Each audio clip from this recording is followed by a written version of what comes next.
ભાગીદારી પેઢીના વાર્ષિક હિસાબોમાં આગળ સ્વાધ્યાયનો જે પ્રશ્ન નંબર 6 છે એમાં ભાગીદારી પેઢીના વાર્ષિક હિસાબો તૈયાર કરતી વખતે નીચેના હવાલાઓની અસર ક્યાં દર્શાવશો એ શીખીશું.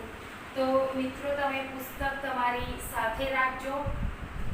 અગાઉના વિડીયોમાં આપણે જોઈ ગયા હતા કે જે આપણે વાર્ષિક હિસાબ બનાવીએ છીએ તેમાં કાચા સરવૈયાની એન્ટ્રી જે એક જ આવે છે કયા ખાતામાં કેવી રીતે દર્શાવાય છે એ જોયું હતું. આજે આપણે શીખવાનું છે કે હવાલાઓની અસર ક્યાં દર્શાવાશે. આપણે વાર્ષિક હિસાબથી પરિચિત છે એટલે તમને એટલો ખ્યાલ છે મિત્રો કે જે કાચું સરવૈયું છે એની એક અસર આવે અને હવાલાની બે અસર આવે. બીજું ભાગીદારી પેઢીના વાર્ષિક હિસાબમાં જે ખાતા બને છે અગાઉ આપણે શીખી ગયા છે. એક વેપાર ખાતું બનાવીએ છીએ, બીજું નફા નુકસાન ખાતું, નફા નુકસાન ફાળવણી ખાતું બનાવીએ છીએ, મૂડી અથવા ચાલુ ખાતા બનાવીએ છીએ અને અંતે પાકું સરવૈયું. આટલું આપણે બનાવીએ છીએ મિત્રો. તો આ જે હવાલામાં આપેલી વિગત હશે એને આ વાર્ષિક હિસાબોના આ બધા ખાતાઓમાં આપણે ક્યાં લખીશું એવું આજે આપણે શીખવાનું છે.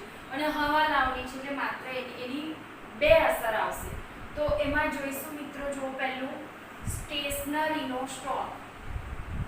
વર્ષના અંતે વાર્ષિક હિસાબ લખતા બધા ખાતા અગાઉના બંધ થઈ ગયા છે અને છેલ્લે હવાલો પડ્યો સ્ટેશનરીનો સ્ટોક. તો જે અંતે વધેલો સ્ટેશનરીનો સ્ટોક છે એની બે અસર આ બધા ખાતાઓમાંથી કઈ જગ્યાએ આવશે. તો એની પહેલી અસર મિત્રો નફા નુકસાન ખાતાની. પહેલી અસર નફા નુકસાન ખાતાની ઉધાર બાજુ સ્ટેશનરી ખર્ચમાંથી બાદ થશે. અને તેની બીજી અસર મિત્રો આવશે પાકા સરવૈયામાં મિલકત લેણા બાજુ. તો જો મિત્રો આની બે અસર નફા નુકસાન ખાતાની ઉધાર બાજુ જે સ્ટેશનરી ખર્ચ હશે, આપણે કેટલાની સ્ટેશનરી લાવ્યા હતા તે એમાંથી હવે આ જે સ્ટોક વધ્યો છે એ બાદ થશે. અને બીજી અસર કોઈ પણ સ્ટોક આપણી પાસે વધ્યો હોય એ આપણી મિલકત કહેવાય. એટલે બીજી અસર પાકા સરવૈયામાં મિલકત લેણા બાજુ લખીશું. બીજું જુઓ મિત્રો, નહીં નોંધેલ ઉધાર વેચાણ. વર્ષના અંતે જે વેચાણ નોંધવાનું બાકી રહી ગયું હતું અને હવે નોંધીશું તો એની બે અસરમાં પહેલી અસર લખીશું મિત્રો વેપાર ખાતામાં વેચાણ જમા તરફ આપણે લખેલું હોય છે તો એમાં એક અસર આવશે વેપાર ખાતાની જમા બાજુ. નતું નોંધ્યું અને હવે વેચાણ નોંધી એટલે જમા બાજુ વેચાણમાં ઉમેરાશે. વેચાણમાં ઉમેરાશે, પ્લસ થશે. અને બીજી અસર આવશે મિત્રો ઉધાર વેચાણ. એટલે આપણે ઉધારથી વેચાણ કરેલું છે એટલે દેવાદારો જેને આપણે માલ વેચીશું એની જોડેથી આપણે રૂપિયા લેવાના થશે. એટલે બીજી અસર પાકા સરવૈયામાં મિલકત લેણા બાજુ દેવાદારોમાં ઉમેરાશે. દેવાદારોમાં શું થશે? પ્લસ થશે. એનો મતલબ મિત્રો વેચાણ વધે તો સામે આપણે જેને માલ વેચ્યો છે, જેની જોડેથી રૂપિયા લેવાના છે એમાં પણ વધારો થાય છે. એના પછી જોઈશું મિત્રો ભાગીદારને ચોખ્ખા નફા પર ચૂકવવાનું કમિશન. અગાઉ આપણે આ પહેલા ચેપ્ટરમાં શીખ્યા કે ભાગીદારને જે કમિશન આપવાનું છે તો ભાગીદાર સાથેના સ્પેશિયલી જે ખર્ચા છે બધા આપણે નફા નુકસાન ખાતે લખીએ છીએ.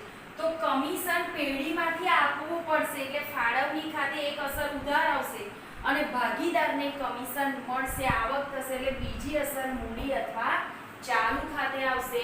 તો જુઓ મિત્રો, પહેલી અસર નફા નુકસાન ફાળવણી ખાતાની ઉધાર બાજુ. આપણે અહીંયા શોર્ટમાં લખીએ છીએ નફા નુકસાન ફાળવણી ખાતાની ઉધાર બાજુ કેમ કે પેઢીનો ખર્ચ કહેવાય, અને બીજું ભાગીદારના મૂડી અથવા ચાલુ ખાતે જમા થશે, કેમ કે ભાગીદાર માટે તે આવક બનશે. હવે જો મિત્રો બીજું છે ભાગીદારે અંગત વપરાશ માટે લીધેલ માલ. ભાગીદાર અંગત વપરાશ એટલે પોતાના અંગત વપરાશ માટે લે છે તો એ ભાગીદારનો ઉપાડ કહેવાશે. એટલે એક અસર ક્યાં આવશે? મૂડી અથવા ચાલુ ખાતે ઉધાર થશે.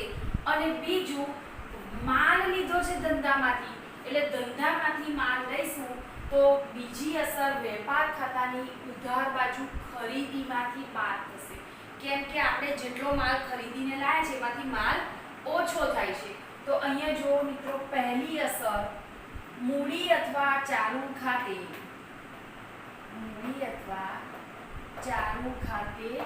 ઉધાર થશે. અસ્થિર પદ્ધતિ હશે તો મૂડી ખાતે સ્થિર પદ્ધતિ હશે તો ચાલુ ખાતે ઉધાર થશે. અને બીજી અસર વેપાર ખાતામાં ખરીદીમાંથી બાદ થશે. વેપાર ખાતામાં ખરીદીમાંથી બાદ થશે. ઉધાર બાજુ આપણે જે ખરીદી લખી હશે એમાંથી તે બાદ થશે. એના પછી જુઓ મિત્રો ભાગીદારના ચાલુ ખાતાની ઉધાર બાકીનું વ્યાજ. એટલે ભાગીદારના જો ચાલુ ખાતા રાખ્યા હોય તો એની ઉધાર બાજુ એટલે બાકી ઉધાર છે તો એનું વ્યાજ પણ ક્યાં આવવાનું? ભાગીદારના ચાલુ ખાતે ઉધાર જ થવાનું. તો ભાગીદારના ચાલુ ખાતાની ઉધાર બાકીનું વ્યાજ મૂડી કે ચાલુ ખાતે ઉધાર થશે અને નફા નુકસાન ફાળવણી ખાતે તે જમા થશે. કેમ કે અગાઉ આપણે શીખ્યા છે કે અહીં જે ઉધાર એ અહીં જમા થશે અને જમા એ અહીંયા ઉધાર થશે. આ બેમાં ક્રોસ છે એટલે ક્યાં અસર આવશે? ચાલુ ખાતાની ઉધાર બાકીનું વ્યાજ નફા નુકસાન ફાળવણી ખાતે જમા થશે. નફા નુકસાન ફાળવણી ખાતાની જમા બાજુ આવશે અને ઉધાર બાકીનું વ્યાજ છે તે ચાલુ ખાતે ઉધાર આવશે. ચાલુ ખાતે ઉધાર બાજુ. એના પછી જુઓ મિત્રો ભાડા પટ્ટે રાખેલ મિલકતમાંથી અમુક રકમ માંડી વાળવી.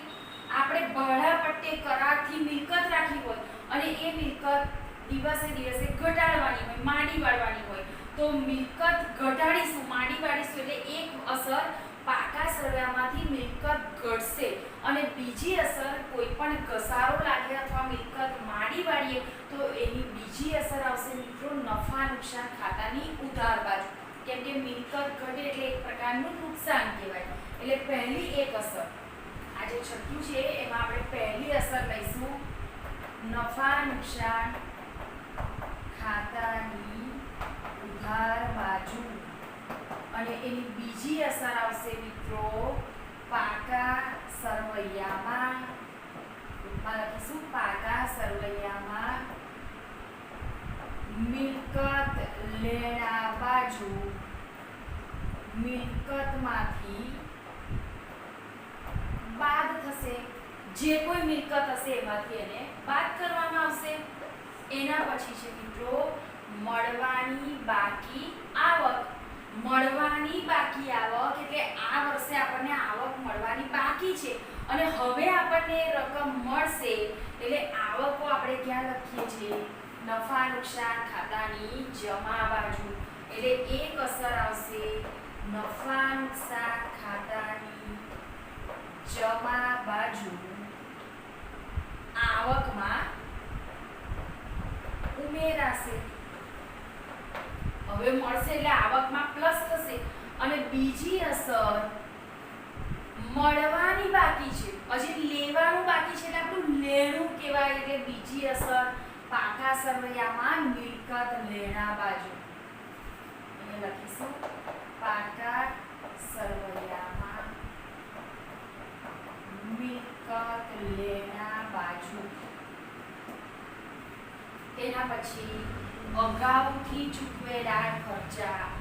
અગાઉથી ચૂકવેલો ખર્ચો એટલે હજી એ ખર્ચ બાકી છે પણ આપણે અત્યારે એડવાન્સમાં આપી દીધો. એડવાન્સમાં આપણે ખર્ચ આપી દીધો છે એટલે એ આપણું લેણું કહેવાશે. અગાઉથી આપણે ખર્ચ ચૂકવી દીધો છે તો એની એક અસર નફા નુકસાન ખાતાના જે ખર્ચા હશે એ ચાલુ વર્ષના જ ખર્ચા લખાય, પણ અગાઉથી જે ખર્ચ આપણે ચૂકવ્યો છે એ આ વર્ષનો નથી એટલે એમાંથી બાદ થશે, એટલે એની એક અસર આવશે મિત્રો નફા નુકસાન ખાતાની ઉધાર બાજુ ખર્ચમાંથી બાદ. એ નફા નુકસાન ખાતાને લગતો હોય તો એ રીતનું અને વેપાર ખાતાને લગતો ખર્ચ હોય તો એ પ્રમાણે જે તે ખર્ચમાંથી અગાઉથી ચૂકવેલો ખર્ચ માઈનસ કરી દેવાનો આવે છે. અને બીજું અગાઉથી ચૂકવેલો ખર્ચ એટલે આપણે એડવાન્સમાં આપણે રૂપિયા આપ્યા છે જે આપણું એ કામ કરતું નથી તો એ આપણું લેણું કહેવાય. એટલે બીજી અસર પાકા સરવૈયામાં મિલકત લેણા બાજુ પર લખાશે. એના પછી મિત્રો દેવાદાર પર વટાવ અનામત. દેવાદાર એટલે એવો વ્યક્તિ કે જેને આપણે ઉધાર માલ વેચ્યો છે તો એના ઉપર જે વટાવ અનામત આપણે કરવાનું છે. આમ તો 11મા ધોરણમાં આવી ગયું છે મિત્રો, તો એ આવશે ક્યાં? નફા નુકસાન ખાતાની ઉધાર બાજુ. એની એક અસર આવશે નફા નુકસાન ખાતાની ઉધાર બાજુ. બીજી અસર આવશે પાકા સરવૈયામાં. પાકા સરવૈયામાં અહીંયા આપણે જે દેવાદારો લખીએ છીએ એ દેવાદારોમાંથી બાદ થશે. તો જો મિત્રો આપણે આજે શીખ્યા એ છે કે વાર્ષિક હિસાબ જ્યારે બનાવીએ છીએ ત્યારે હવાલાની જે બે અસર આવે છે, તો ધારો કે આ હવાલાની વિગતો છે તો એની એક અસર ક્યાં આવશે અને બીજી અસર ક્યાં આવશે આપણે જોઈ ગયા. એટલે આ બધામાંથી આ કયા ખાતામાં બે અસર આવે છે? આ પહેલું છે તો એ આ પાંચમાંથી શેમાં આવશે? એક અસર આમાં અને એક આમાં. એ રીતે આપણે એને ઓળખવાનું છે તો એ હવાલાઓની અસર કહેવાશે. આ ચોપડીમાં આપેલું છે મિત્રો, તમે એકવાર જોઈ જજો અને તમે ફરીથી તમારી નોટબુકમાં સરસ રીતે લખજો એટલે તમને એનો ખ્યાલ આવશે. હવે ટેક્સ્ટબુકમાં જ આગળ પ્રશ્ન નંબર 7 છે, એમાં આગળ આપણે હવે જોઈએ હવાલા નોંધ. એના પહેલા સમજાવું કે હિસાબીની અંદર જે 3 પ્રકારની નોંધ હોય છે, એક છે આમ નોંધ, બીજું આખર નોંધ અને હવાલા નોંધ. હિસાબી ચોપડા શરૂ કરવામાં સૌથી પહેલો ચોપડો જે નોંધ કરીએ છીએ અને આપણે આમ નોંધ કહીએ છીએ. બીજું આમ નોંધ પરથી જે ખાતાવહી બનાવી છે, ખાતા બંધ કરીએ છીએ એને આખર નોંધ કહેવામાં આવે છે મિત્રો. અને વર્ષના અંતે વાર્ષિક હિસાબો બનાવતી વખતે અંતે જે કોઈ હવાલા બાકી રહી ગયા હોય અથવા કોઈ ભૂલ સુધારણા નોંધ હોય એવી છેલ્લે જે નોંધ અપાય છે એને મિત્રો હવાલા નોંધ કહેવામાં આવે છે. આમ તો ત્રણેય નોંધ વિશેનો અભ્યાસ તમે આગળ થોડું જોઈ ગયા છો. આપણે હવે અત્યારે શીખવાનું છે હવાલા નોંધ લખો. તો હવાલા નોંધ એનો નમૂનો આપણે આમ નોંધના પ્રકારનો જ હોય છે. પ્રશ્ન નંબર 7 છે એટલે ટેક્સ્ટબુકમાં તમે જોશો તો ખ્યાલ આવશે એટલે રકમ એમાં જોતા રહેજો. હવાલા નોંધની અંદર પહેલું છે મિત્રો જુઓ, આખર સ્ટોકની કિંમત ₹40,000 છે પરંતુ તેની બજાર કિંમત 20% ઓછી છે. એટલે આપણે આખર સ્ટોકનો હવાલો 11મા ધોરણમાં પણ આવતો જ હતો વૈયક્તિક પેઢીમાં, એના જેવું જ છે અહીંયા. તો એની કિંમત 40,000 છે અને બજારમાં એનો ભાવ 20% ઓછો છે. એટલે 40,000ના મિત્રો 20% કરવા પડે. સાથે તમે ગણતરી કરતા રહેજો. 40,000 × 20/100 એના ટકા કાઢો એટલે 8,000 આવે. એટલે એની કિંમત 40,000 છે પણ બજાર કિંમત કેટલી થશે તો કે 40,000 માંથી 8,000 બાદ કરો એટલે 32,000 આવે. હવે 40,000 અને બજાર કિંમત આવી મિત્રો 32,000. હવે આખર સ્ટોક માટેનો નિયમ છે કે બેમાંથી જે કિંમત ઓછી હોય તે લેવાય. એટલે અહીંયા 32,000 ઓછા છે એટલે એની આપણે નોંધ કરીશું પહેલી. એટલે એ જે આખર સ્ટોક છે એ ધંધાની મિલકત છે. અહીંયા લખાશે મિત્રો આખર સ્ટોક ખાતે ઉધાર. તે આખર સ્ટોક વાર્ષિક હિસાબમાં આપણે ક્યાં લખીએ છીએ તો કે વેપાર ખાતે. એટલે તે વેપાર ખાતે રકમ આવશે મિત્રો અહીંયા 32,000. જો આમનો જેવો જ નમૂનો પરંતુ આપણે અહીંયા ગળી નોંધની પાન નંબર કે એવું કંઈ લખવાનું નથી. તારીખ બી વર્ષના અંતે બને છે એટલે બધામાં તારીખ છેલ્લા દિવસની એક જ તારીખ આવે ને તો પછી આ રીતે ક્રમ લખી દેવાય. અને ઉધાર અને જમા બાબત જે કહી શકાય કે આખર સ્ટોકનો હવાલો નાખ્યો તેના. હવે આપણે બીજી નોંધ જોઈએ, હવાલા નોંધ. તો બીજું જુઓ મિત્રો, ₹1000 પગારના ચૂકવવાના બાકી છે. એટલે બધો હિસાબ બંધ થઈ ગયો, કાચું સરવૈયું પણ બંધ થઈ ગયું. પછી ખબર પડી કે 1000 પગારના આપવાના રહી ગયા છે, ચૂકવવાના બાકી છે. તો હવે આપણે એની હવાલા નોંધ આપીએ તો પગાર ચૂકવવાનો છે એટલે ચૂકવીશું એટલે આપણો ખર્ચ તો બનશે જ. એટલે એક અસર આવશે મિત્રો, પગાર ખાતે ઉધાર તે.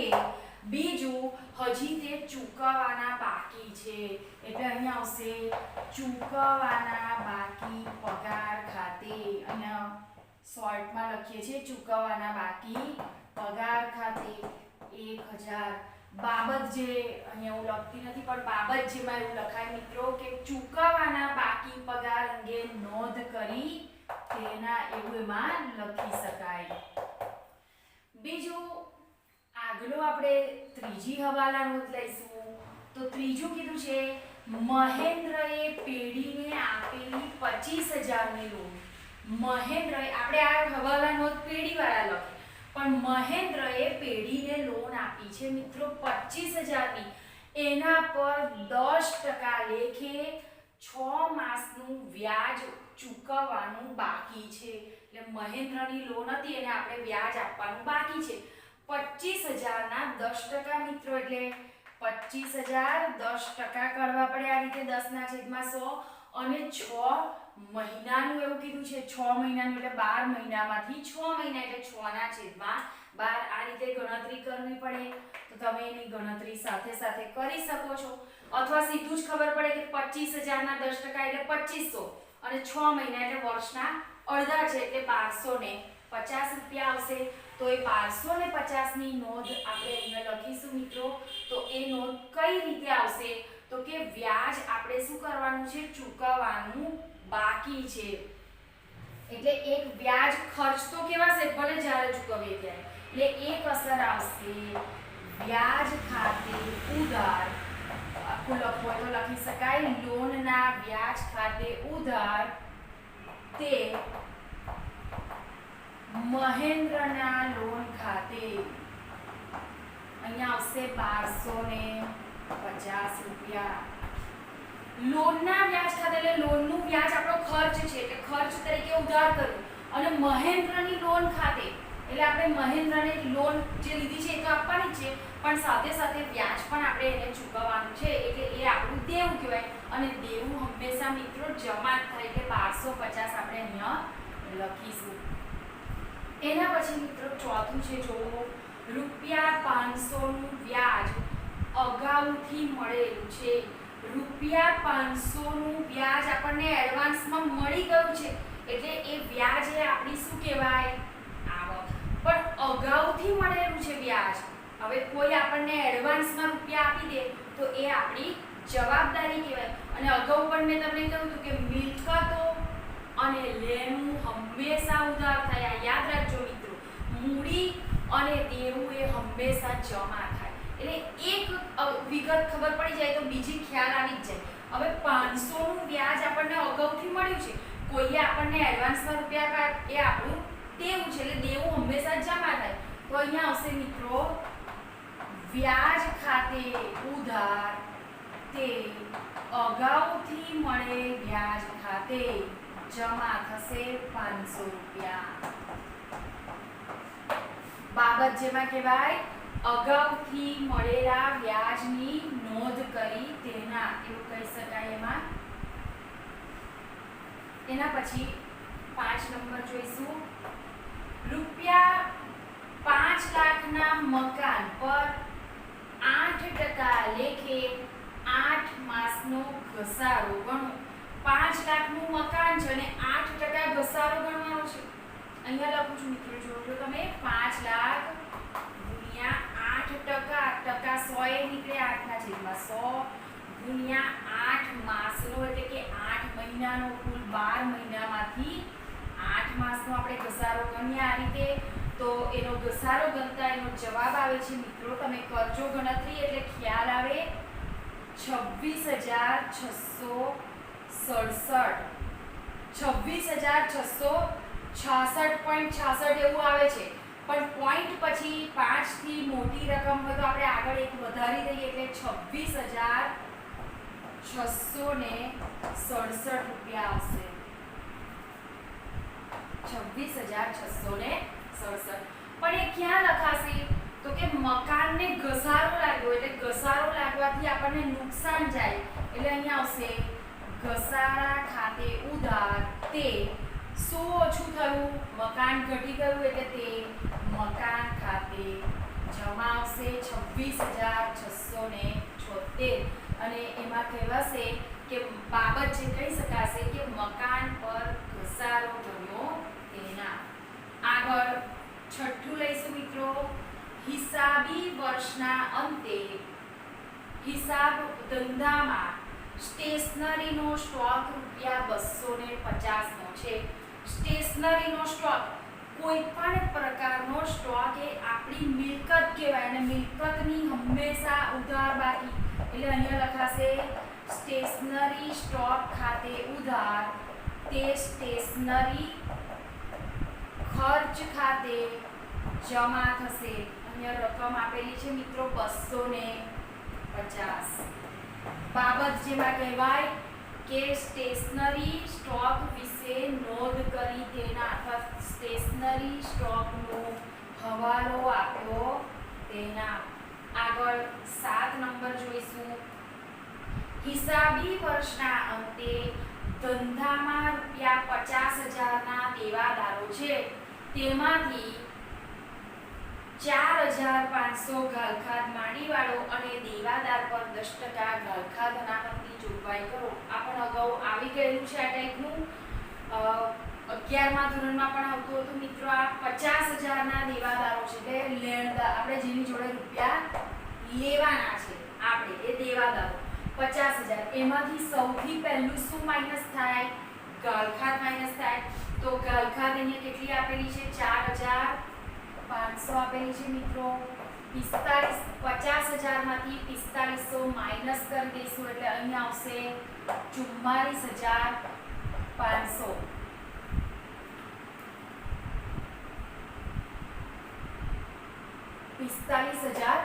આવશે.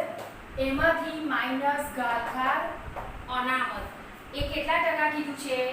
ઘાલખાદ અનામત મિત્રો 10% કીધું છે એટલે 45,500 ના 10% એટલે 45,50 બાદ કરીશું એટલે એનો જવાબ 40,950 મળશે. આ રીતે આમ તો ખ્યાલ આવી જાય એવું છે. આગળ તો ઘણી બધી વખત આવું આવી ગયેલું છે. 11મા ધોરણમાં 50,000 માંથી 4500 તમે માઈનસ કરી દો એટલે 4500 માઈનસ કરીશું એટલે આપણને મળશે મિત્રો 45,500. 45,500 માંથી પછી ઘાલખાદ દેવાદાર પર જે વટાવાના પદ છે બરાબર 10% ઘાલખાદ અનામત ગણવાનું છે. એ કેટલા ટકા? 10. તો 45,500 ના 10% કરવાના એટલે 45,50 ને આ બાદ કરો એટલે 40,950. આ આખું ફોર્મેટ એક પાકા સરવૈયામાં આવે પણ આપણે અહીંયા હવાલાની નોંધ આપવાની છે, એક ઘાલખાદની અને એક ઘાલખાદ અનામતની. એટલે 7મા નંબરમાં બે મુદ્દા આવશે. પહેલું ઘાલખાદનું લખીશું એટલે પહેલી નોંધ આવશે મિત્રો ઘાલખાદ ખાતે ઉધાર. ઘાલખાદ ખાતે ઉધાર તે દેવાદારો ખાતે કેટલી રકમ આવશે? 4500. બાબત જેમાં કહેવાય ઘાલખાદ અંગે નોંધ કરી તેના. એના પછી બીજું ઘાલખાદ અનામત. તો ઘાલખાદ અનામત એટલે સકમંદ જે આપણે ઊભું કરીએ છીએ નફા નુકસાન ખાતેથી એટલે નફા નુકસાન ખાતે ઉધાર તે ઘાલખાદ અનામત ખાતે એટલે અહીંયા આવશે એ 4,550. અહીંયા બીજી નોંધ એવું કહી શકાય મિત્રો કે ઘાલખાદ અનામતની જોગવાઈ કરી તેના. તો આ આપણે અહીંયા 1 થી 7 સુધીની આપણે આ હવાલા નોંધ જોઈ. હવે 8 અને 9 એ બે પણ આપણે આગળ ગણવાનું છે. પણ એના પહેલા એક વાત કરું મિત્રો કે આના પહેલા આપણે જે છઠ્ઠો પ્રશ્ન ગણ્યો એમાં આપણે એવું લખ્યું કે હવાલા નોંધ વાર્ષિક હિસાબોમાં ક્યાં દર્શાવાશે કે જેની બે નોંધ થાય છે અને આ છે હવાલા નોંધ. તો એ બેની અંદર શું ડિફરન્સ છે એની હું થોડીક વાત કરું. તો કે હવાલા નોંધ એ વર્ષના અંતે જ્યારે કાચું સરવૈયું બની જાય પછી છેલ્લે બનાવવામાં આવે છે. એટલે કેટલાક વેપારીઓ શું કરે કે આવી હવાલા નોંધ લખે અને પછી એના ઉપરથી એ વાર્ષિક હિસાબોમાં નોંધ કરે. જ્યારે આની પહેલાનો જે પ્રશ્ન 6 હતો એમાં શું વિગત હતી કે તમે વાર્ષિક હિસાબોમાં ડાયરેક્ટ જ અસર લખી દો છો. દાખલા તરીકે એક એક્ઝામ્પલ તમને કહું. આ બીજો હવાલો છે એને સમજો. આ પગારના ચૂકવવાના બાકી છે. હવે આગળ પ્રશ્ન નંબર 6 માં શું હતું એવું લખ્યું હોય કે 1000 પગાર ચૂકવવાનો બાકી. તો આપણે એને ડાયરેક્ટ વાર્ષિક હિસાબમાં અસર આપી છે તો આપણે એને શું કરીશું તો કે પગાર નફા નુકસાન ખાતાની ઉધાર બાજુ આવે ખર્ચો કહેવાય વહીવટી. એટલે આપણે જાણીએ એટલે આપણને ખબર પડી જ ગઈ કે પગાર નફા નુકસાન ખાતાની ઉધાર બાજુ એની એક અસર અને બીજી ચૂકવવાનો બાકી છે એટલે દેવું કહેવાય એટલે બીજી અસર પાકા સરવૈયામાં મિલકત આપણે મૂડી દેવા બાજુ પર લખીશું. ચૂકવવાનો બાકી છે એટલા માટે. તો એ બે નોંધ આપણને એમનેમ ખ્યાલ આવી ગઈ. પણ એ ડાયરેક્ટ અસર છે પ્રશ્ન નંબર 6 માં હતી. આપણને વાંચવાથી ડાયરેક્ટ આમાં બી ખબર પડી જ જાય ડાયરેક્ટ. પણ વેપારીઓ શું કરે પહેલા હવાલા નોંધ લખે એટલે કામ ક્લિયર થઈ જાય અને કોઈ ભૂલચૂક ન થાય એટલા માટે. અને હવાલા નોંધ લખ્યા પછી એની નોંધ વાર્ષિક હિસાબોમાં કરે તો લખવામાં સરળતા રહે. એટલે પ્રશ્ન નંબર 6 અને પ્રશ્ન નંબર 7 એ સેમ જેવું છે. પણ પ્રશ્ન નંબર 6 માં ડાયરેક્ટ એન્ટ્રી લખતા હતા જ્યારે પ્રશ્ન નંબર 7 માં એવું સમજાવે છે કે પહેલા હવાલા નોંધ લખો અને એ નોંધ પરથી વાર્ષિક હિસાબોમાં અસર આપો. આ આપણે એક એક્ઝામ્પલ અહીંયા સમજ્યા એટલા માટે. એવી રીતે બીજી પણ તમને વાત કરું કે દાખલા તરીકે આ મળવાનું વ્યાજની આપણે વાત કરીએ. ચોથું જો ₹500 નું વ્યાજ અગાઉથી મળેલું છે તો 500 નું વ્યાજ આપણને અગાઉથી એડવાન્સમાં મળી ગયું છે. હવે એડવાન્સમાં મળી ગયું એટલે આપણું દેવું કહેવાય. તો અહીંયા આપણે લખ્યું છે ને દેવું. તો આપણને અહીંથી સીધું બી ખબર પડે છે કે એક અસર ક્યાં આવશે તો કે પાકા સરવૈયામાં મૂડી દેવા બાજુ પર આવશે. અને બીજી અસર વ્યાજ ખાતે. તો એ જે અગાઉથી વ્યાજ આપણને મળી ગયું છે તે અહીંયા કઈ બાજુ છે ઉધાર બાજુ છે. તો અહીંયા કેવી રીતે યાદ રાખવાનું કે ખરેખર વ્યાજ આપણને જો મળે તો એની ખરેખરી કઈ બાકી હોય જમા બાકી હોય. પણ અહીંયા વ્યાજ ઉધાર છે એટલે એનો મતલબ નફા નુકસાન ખાતામાં જે મળેલું વ્યાજ છે એમાંથી આ વ્યાજ શું કરવું પડે બાદ કરવું પડે. એટલે મિત્રો એક યાદ રાખવાનું છે કે તમે હવાલા નોંધ લખો તો જે ખાતાની નિયમ પ્રમાણે ઉધાર બાકી આવતી હોય તો એમાં જે તે પ્લસ કે માઇનસ જ થશે. પણ જો વિરોધી બાકી હશે ને તો એમાંથી એ વિરોધી રીતે બાદ કરવાનું આવે.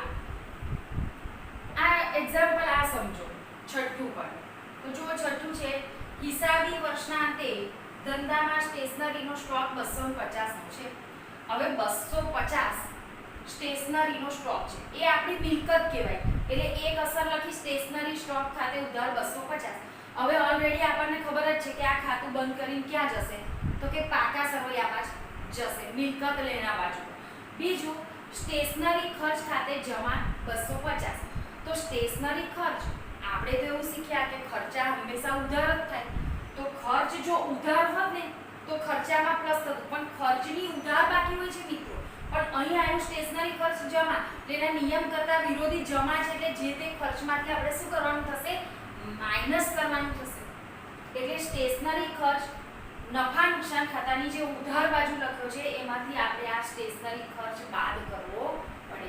કેમ કે આ સ્ટેશનરી ખર્ચ જે છે આ હિસાબી વર્ષના એને અગાઉ આપણે પ્રશ્ન નંબર 6 માં પણ આવ્યું અત્યારે આપણે આગળ ગણ્યું એમાં. તો સ્ટેશનરી સ્ટોક ડાયરેક્ટ તમને કેવી રીતે ખબર પડે તો આપણને ખબર કે સ્ટેશનરી સ્ટોક એ આપણી મિલકત છે એટલે એક આવશે મિલકત લેના બાજુ. અને બીજી અસર જે સ્ટોક વધેલો છે એ સ્ટેશનરી ખર્ચમાંથી આપણે બાદ કરવો પડે એવું એ ડાયરેક્ટ ખબર પડે છે. અને આ પહેલા હવાલા લખીએ છીએ અને ત્યાર પછી એની નોંધ આપણે જોઈએ છીએ. એટલો બેમાં ડિફરન્સ છે. તો તો હવે આપણે મિત્રો આગળ 8મું અને 9મું જે છે એ જોઈશું.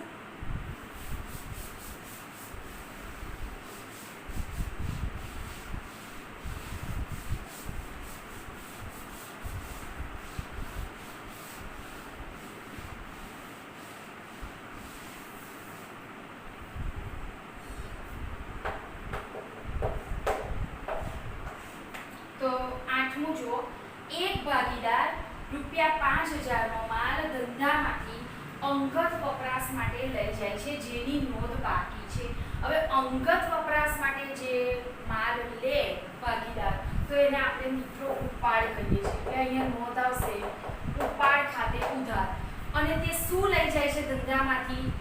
અંગત વપરાશ માટે માલ લઈ જાય છે. અંગત વપરાશ માટે ધંધામાંથી માલ લઈ જાય છે. તો તે અહીંયા શેમાંથી માઈનસ થશે? તો કે ખરીદીમાંથી બાદ થશે. એટલે તે આવશે ખરીદ ખાતે જમા. અહીંયા ₹5000 નો માલ લઈ જાય છે એટલે રકમ લખીશું 5000. બાબત જેમાં કહેવાય અંગત વપરાશ માટે માલ લઈ ગયા તેની નોંધ કરી તેના. હવે આ હવાલા નોંધ થઈ મિત્રો. પણ આને આ વાક્ય હોય કે ભાગીદારો અંગત વપરાશ માટે માલ લઈ ગયા તો એની વાર્ષિક હિસાબોમાં સીધી અસર ક્યાં આવશે? તો આપણને ખબર પડે છે કે માલિકે ઉપાડ કર્યો એટલે ક્યાં આવે? તો ભાગીદારોના મૂડી અથવા ચાલુ ખાતામાં શું થશે? ઉધાર થશે. અને માલ જાય છે એટલે વેપાર ખાતાની ઉધાર બાજુ ખરીદીમાંથી માઈનસ થશે. એવું આપણને ડાયરેક્ટ ખબર પડે પ્રશ્ન નંબર 6 પ્રમાણે. પરંતુ એમાં કોઈ ગૂંચવાડો ઊભો ન થાય એટલે આપણે આવી હવાલા નોંધ લખવી હોય તો એ આ રીતે લખી શકાય. તો ઉપાડ ખાતે ઉધાર, ખાતું બંધ કરીને જાય, મૂડી ખાતે, ચાલુ ખાતે. અને ખરીદીની હંમેશા ઉધાર બાકી હોય પણ એ ખરીદ ખાતું જમા આવ્યું ને એટલે એ ખરીદીમાંથી એની વિરોધ અસર પ્રમાણે છે એટલે બાદ થશે. આગળ 9મું જોઈશું. ₹3000 નો માલ આગથી બળી ગયો અને વીમા કંપનીએ 80% રકમનો દાવો મંજૂર કર્યો છે. હવે 3000 ના 80% કરવાના. 3000 ગુણ્યા 80 છેદમાં 100, 8 તારીખ 24 એટલે ₹2400 થાય મિત્રો. તો વીમા કંપની આપણને ₹2400 આપી દેવાની છે. 3000 નો માલ ગયો એમાંથી 80% રકમ એટલે 2400. એટલે આપણે વીમા કંપની જોડે લેવાના છે. એટલે અહીંયા લખાશે વીમા કંપની ખાતે ઉધાર 2400. એટલે માલ 3000 નો પડ્યો પણ એમાંથી ₹24000 તો આપણને ₹2400 તો આપણને મળી જવાના છે. તો કેટલા રૂપિયા આપણને નહીં મળે? 3000 માંથી 2400 બાદ કરો તો 600. તો એ આપણને નુકસાન ગયું કહેવાય. એટલે આગથી થયેલ નુકસાન ખાતે. અને તે કુલ માલ કેટલાનો જતો રહ્યો ધંધામાંથી? 3000 નો. અને કોઈ પણ રીતે માલ ધંધામાંથી જાય તો એ ખરીદીમાંથી બાદ થાય. એટલે 3000 આમે ઉધાર જેટલું થાય એટલું જ જમા થાય એવો આમનો નો કે હવાલા નોંધનો નિયમ છે. એટલે એ પ્રમાણે નોંધ થશે. તો આને કહેવાય મિત્રો હવાલા નોંધ. કેમ કે વાર્ષિક હિસાબનો આપણે દાખલો ગણવાનો આવશે મિત્રો તો એની રકમ શું હોય છે? એક કાચું સરવૈયું અને નીચે હવાલા. તો આ કાચા સરવૈયાની વાર્ષિક હિસાબોમાં આપણે જેટલા ખાતા બનાવીએ છીએ ને 5: વેપાર ખાતું, નફા નુકસાન ખાતું, નફા નુકસાન ફાળવણી ખાતું, મૂડી અને ચાલુ ખાતા અને પાકું સરવૈયું. એટલું મોટા દાખલામાં બનાવવાનું આવશે. અને આવી રકમ હશે તો કાચા સરવૈયાની એક એન્ટ્રી એમાં લખવાની અને હવાલાની કેટલી એન્ટ્રી આવશે? 2 એન્ટ્રી આવશે. અને એ હવાલાની એન્ટ્રી આપણને હવાલા જોઈને એમનેમ જ ખબર પડી જાય. એટલે આપણે જ્યારે મોટા દાખલા ગણીશું ત્યારે આ હવાલા નોંધ આપવાની રહેતી નથી. આપણે છઠ્ઠા દાખલામાં જે શીખ્યા ને એ પ્રમાણે આપણને હવાલામાંથી ડાયરેક્ટ જ ખબર પડે કે પેલા 5 ખાતા 4 ખાતાઓ અને પાકું સરવૈયું પત્રક છે એમાં શેમાં નોંધ આવશે તે. પરંતુ આપણી સરળતા માટે અથવા તો જે વેપારીઓ છે એ આ રીતે હવાલા નોંધ આપતા હોય છે અને એના ઉપરથી નક્કી કરતા હોય છે કે હવાલાની કઈ રીતની 2 નોંધ થશે. તો અહીંયા હવાલા નોંધને લગતી વિગતો મિત્રો આજે અહીંયા પૂરી થાય છે. હવે નેક્સ્ટ વિડીયોમાં આના પછીનો દાખલો જે છે એ પ્રમાણે આપણે મોટા દાખલા શરૂ કરીશું. અને મોટા દાખલા એક્ઝામમાં પૂછાય છે. 11 માર્કનો દાખલો છે એટલે ખાસ કરી અને આ બધું આગળ જે ચલાવેલું છે એ એકવાર તમે મિત્રો વાંચી જજો અને જોઈ લેજો. તો આપણે હવે પછીના વિડીયોમાં મળીશું.